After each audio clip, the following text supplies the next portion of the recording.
Hello and welcome to this week's episode of The Capitalist Investor. As always, you have me, Diamond Hands D, and the whole crew. Tony, the Tiger, Cool Hand Luke. What's going on, guys? I'm alive.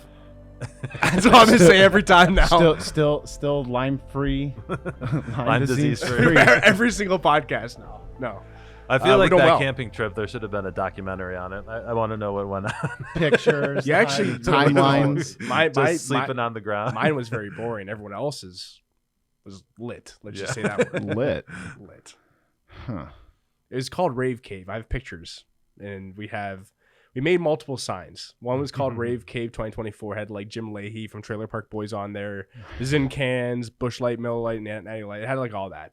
And then the second sign was O.J. Simpson in a truck with the 40 or 45 cop cars behind him, and the saying on there was "The juice is loose." Mm-hmm. So that was that they were doing. The juice was loose. For me, I didn't drink. Just relaxed. Just very calm. Drinking water, right? I was just water fasting for 30 hours. Water fasting. I like it. I'm very deep with myself now. Very self-reflective. Yeah, real grounded you, right? Yep. Yeah. As he's shivering on the ground. Anyway, all right, guys. The pros and cons of renting versus buying.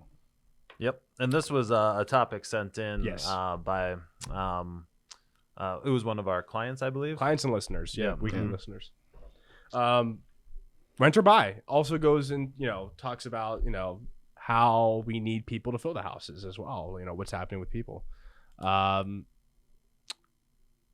This is actually a very big debate. It's kind of like buy a car or lease a car. Right. Exactly. That's where my mind went. I think the game's changing, actually. Like, it's not the same because the American dream's changing. Mm-hmm. The American dream used to be go work 9 to 5. One guy worked 9 to 5 when the woman never worked. And they would come home, feed the kids with the money they made, go to the grocery store. They would spend time with the family. They also had kids. They got married and had kids. Like, that was something I just didn't say. I just missed that. That's the most important part there. And married, got kids and things like that. Raised a family. Now it's like younger people aren't getting married, aren't having kids. And for those generations below like 40, 45 years old, the millennials and Gen Zs, like, the conversation I think is different. Should you rent or own? I think people are leaning more towards renting and not owning because they don't need to have a large, big house. They can have it operate in a small space. They also want to be free and flexible to travel around. From a cost standpoint, I mean, do you really even own your house? Property taxes. Always paying property taxes no matter what, right? So, I mean, I'm sure we're going to hit on a couple of those different pieces, but generally speaking, like, that's where I wanted to set up the conversation. Yeah, I mean, just thinking about it today, if I was renting and I'm thinking of buying a house, I'd probably continue to rent because of what I just know is like interest rates for houses went from 3 to 8%. And when that happened, your mortgage payment went up 2 to 3x. Mm-hmm. And who can afford that? Now you're like trying to figure out, hey, I had an idea of owning this type of house and I got to buy a house that's half of that size and maybe not the area I want to be in. So like if I would have had this conversation 2 years ago, different conversation. Today, I would look in through a different lens. Yeah. But if we take a look from 2019, houses are up on average about 45%. In some areas, it could be 345%, but on average. So the one thing with the house when we build a financial plan, we do not design it as an asset because the odds of you liquidating it to use it for retirement are very slim. Well, you don't want to. You don't obviously don't want to. Resort to. Yeah, or reverse mortgages and stuff like that. But I mean, you could also look at it saying, "Hey, I had this 4,000 square foot house when I was a family. I don't, I'm an empty nester now, and I need a 2,000 square foot house." So you could unlock the equity that way. I look at that as a pro.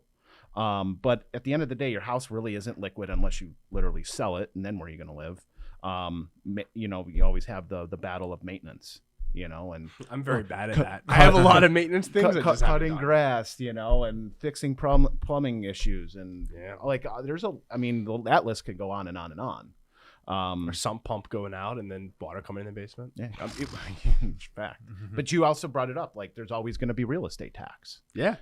So you're always going to be paying. I paid a good bit of money relative to the value of my house last year. I don't have a huge house. I just have a very average house. What did you say? I paid a lot of property taxes. Okay. Like I did the math in my head. Like I think it was like 2% of the value of my house, like something around there. I mean, that's a lot of money. And especially if you're over 60 years old, like, and you're retired, like that's a big expense that comes into your daily living of paying property tax. Government owns your home. You don't own your home. Yeah, absolutely. And, I think speaking of financial plans, I think we usually put in like a 1 to 2% per year calculation of just ongoing maintenance issues. So you have a $400,000 house, that's, probably $4,000 a year minimum that you'll need to fix stuff. Or, like me, I've been in my house for just a little more than almost 6 years, I guess. And I already had to replace my hot water tank. Yeah. And it's just like, $4,000 out the door, so that is the stuff that you don't hear about, especially when I was younger and, was, looking to buy something. Everyone's like, oh, it's a great investment. Yeah, this is right before, 2008. Right. So, it is a very interesting conversation, the way that Luke set it up, because I would say in general, you would probably want to buy a house if you wanted a home base and you were going to stay there, right? And that usually comes with a family, right? When I was younger, maybe I would want to move to a different city, right? Maybe I want a new job. Maybe I would want to travel more, and that idea, I feel like it was pretty much our generation, like our age, me and Tony, where that kind of split, right? And since then, there's been lots of statistics that say, people are just not living like they used to, especially in their early 20s. You're early mid 30s. 40s, so you're now early mid 40s. Are your friends all married and kids? Primarily, I mean, greater. So it might just be a cycle. 50%. It might just be a cycle of life. Maybe like we're all, the whole concept that millennials and Gen Zs aren't having kids, aren't raising families, and that's not prioritizing.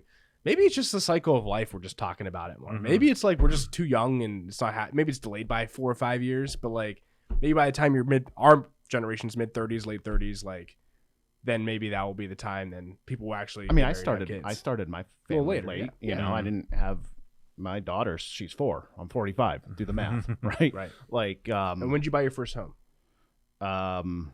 Probably 5 years before that. So maybe 30. Yep. Early 30s, mid 30s. Yep. But I also owned like a condo, but I didn't think it was kind of a house, but not really in Bachelor my opinion. pad. It was. But I mean, I don't know. At least I owned it and I made money on it. Not much, but Look, I bought my house 3 years ago, and right after COVID happened, and it was a good decision financially just because it has appreciated so much, and I did lock in a low rate. I really want to speak one other thing for the younger generations. I feel like the things I think about now that I have to worry about, like the maintenance, like you said, the cutting grass, the what if something does go wrong, like keeping that in my head, like it takes away brain power. And I think as a young professional, like younger, like 20, 30s, people in there that are younger, that aren't married, aren't raising kids yet, like it's more of a hassle to try to own a house and operate the house than it is worth it sometimes. I mean, it's not even about the money aspect. It's like, if you're taking brain power away from work, like whatever it be, to focus on that, that's like less. I don't know. Like I said, I'm trying to think about buying a house right now. If I did not own a house, and I would have a hard time pulling the trigger because I just feel like I'd be maybe overpaying right now because housing is an issue. Through COVID, it became demand is low because interest rates are high. Yeah. I think if interest rates were to come down, demand would be more available because people are like, okay, well, at least interest rates are 5% and not 8%. I'm comfortable paying a 5% mortgage, and then there would be more supply, which would bring prices down, in my opinion. So if I were going to buy a house today, I probably wouldn't. I would wait. I would rent and just say, well, I'm going to pay a mortgage payment, blah, blah, blah. Like, I would be a little bit more cautious, but I'm a cautious thinker. I will sum up my thinking. I need to answer the question. I've been going a lot of different directions. To answer the question, I will sum it all up by saying that if one of the reasons why people say you should own a home rather than rent, that's kind of been the concept outside of what I talked about already, is because it's an easy way, it should be technically, like it's thought to be an easy way to generate some wealth. Because if you get a 30-year mortgage, you pay it off, and it should appreciate with inflation. Like you should have the $200,000 house you buy today might be worth $600,000 30 years down the road, and it's all paid off. Now you have a $600,000 asset. So it's almost like a retirement account. Even though you shouldn't treat it as such, it's kind of like a retirement account in a lot of people's eyes. You have an asset.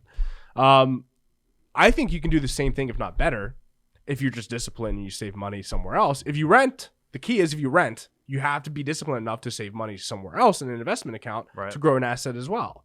The problem is people are very bad at saving money. So now that they don't having the maintenance costs, don't have the property taxes, all that stuff. Yeah, it's factored into maybe the rent prices a little bit, but not having that over their head. Like, okay, I can just spend this money. And they never truly, have that over their head. Hey, I need to pay off my mortgage. I need to build this asset. I need to make sure that I don't lose my house. They don't have that necessarily stress. So they don't build the same amount of wealth. How homeowners typically are wealthier than non-homeowners because they always have that wealth asset. And most people that don't own homes don't build that outside somewhere else. So should you rent or buy? I think for the most part, eventually you should always buy at some point in your life. But if you don't buy it, I don't think it's a horrible concern. You just need to make sure you're disciplined. Yep. I think that sums it up pretty well. Yep. And, I would say, last thing, I feel like everyone has been told, especially, 10 years ago, that buying a house is always a great investment, right? I think that is the concept that I want to say. That might not be the case, right? There's lots of costs that go into it. Timing is a huge thing, as Tony just said. So more of a long-term game to buy a house. And the supply and demand issues right now, especially on the, kind of lower price market, there's just way too many buyers for what's out there. So that's going to frustrate a lot of people trying to get that first home. So anything else, guys, on renting versus buying? No, I said my piece. All right. Well, hey, thanks for listening this week. If you guys have any ideas for shows, comments, hit us up at info@swpconnect.com, and we'll talk to you next week. The opinions expressed in the podcast are for general informational purposes only and are not intended to provide specific advice or recommendations for any investment, legal, financial, or tax strategy. It is only intended to provide education about the financial industry. Please consult a qualified professional about your individual needs.